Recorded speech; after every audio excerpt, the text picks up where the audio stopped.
So I'm trying to diagnose a noise on my truck when I turn.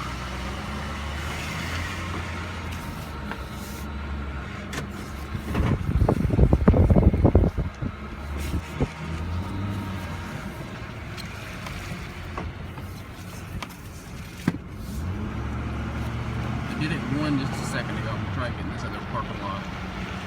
It really almost always happens when I'm returning the cylinder, not as much as when I'm turning, but when the wheel's coming back to its normal.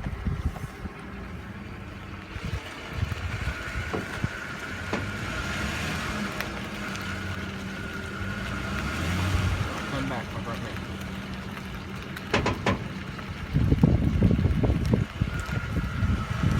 More to the left. Right. Try and get you a little closer.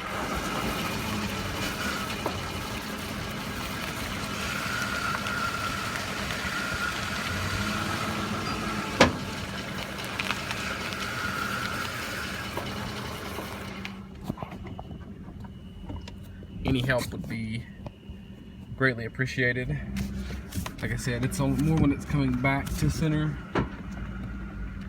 from a full turn, and more so when the wheel is being when driving forward, the wheel is being turned all the way right and coming back.